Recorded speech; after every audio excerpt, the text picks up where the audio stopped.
I think also stepping away from the hum of civilization is good too, because whether we like it or not, we're caught up in the hum of civilization in a way that it's almost impossible to measure.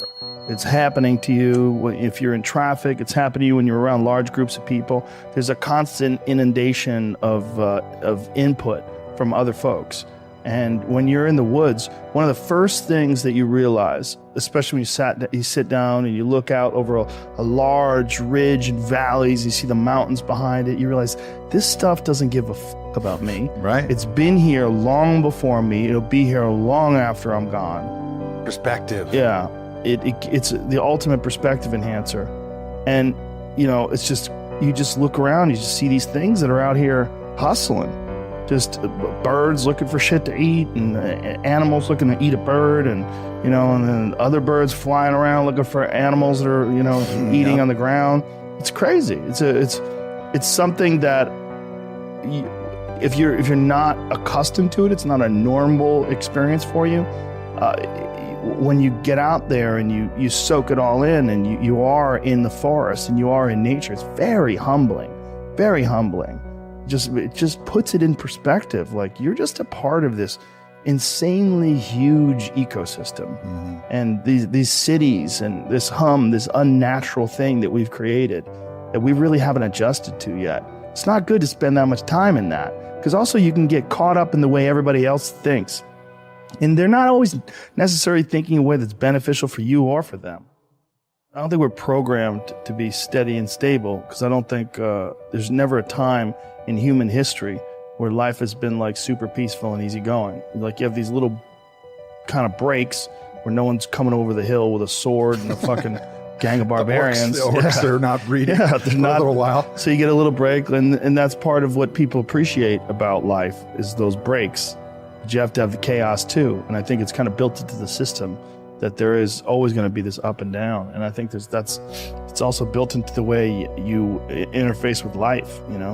You're not always going to feel great. You're going to have weird days, but those weird days where things are shitty, one of the things it does is it really makes you appreciate the good days. I think if every day is too good, that's the problem with people that are on like certain medications. It sort of make everything a 7 or a 6 all day, every day.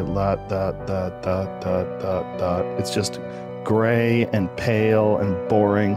Yeah. And there's no ups and no downs. There's no nothing. It's just flat. I'll take the life of the poet, the 1s and the 10s, those screaming, blistering 10s, and those fucking heart-wrenching 1s. Like, for sure, I'll sign up for that. What else are we going to do? Try and just ride out the middle ground? Like, that's just less interesting to me. There's a lot of lessons in those 1s. The biggest ones. You come out of those like a different person. Like, you learn things.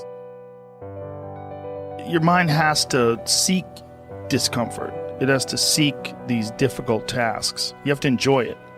And you have to figure out a way to make your mind enjoy those things. And some people it comes easy, and some people it doesn't. Some people it takes a long time. I always tell people the best thing you could ever do is force yourself to a schedule. Just write it down. Like, today I have to do an hour on the treadmill. I have to do an hour, no matter what. Even if you're fucking walking on it, you're doing an hour on a treadmill. The next time you're going to do it, you did an hour and this is the amount of miles you got in. Next time you're going to, add 3 miles. Put an extra 3 miles in that 1 hour.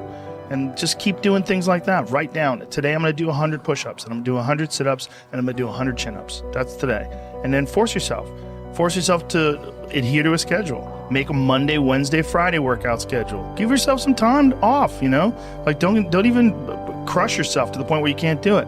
Make it so that you really appreciate those Tuesdays and Thursdays. But on Monday, Wednesday, and Friday, you're going to fucking get after it. And this is what you're going to do. Most people just try to go work out. And you're kind of aimless, and you show up, and you pick up the jump rope, and you jump a little rope. Maybe you hit the heavy bag a little bit. Maybe you do some curls. But you don't really have an aim, That's why people like to hire trainers, because a trainer will tell you what to do. Well, you can tell yourself what to do. If you don't have money for a trainer, you don't even have to have fucking equipment. With bodyweight squats, sit-ups, chin-ups, push-ups, you can kick your fucking ass. You could give yourself a brutal full bodyweight workout. And you can find these for free on YouTube. There's a ton of them. There's a ton of these bodyweight workouts you could do. Just force yourself. Write it down. Monday, Wednesday, and Friday, I'm going to do 100 push-ups. I'm going to do 100 chin-ups. I'm going to do 100 sit-ups. Even if it takes me all fucking day. Even if I have to do 10 and 10 and 10 and keep going all day, just that's what you do. Do 10 push-ups, take a break for 20 minutes, do another 10. But get those 100 in. You got to have discipline. Motivation's great. I love it. I love music. I love watching a David Goggins clip online, or Cam Haines, or Jocko Willink, or any of these savages. There's so many people out there. You could watch one of their videos where they tell you what to do, and you just get fired up and you want to go do it. But that's not always going to be there for you. No. Sometimes you got to decide. Check the box. This is what I'm doing every day. Yeah, you get Rain used or to shine. doing it. Yeah. This is what I do. This is what I do.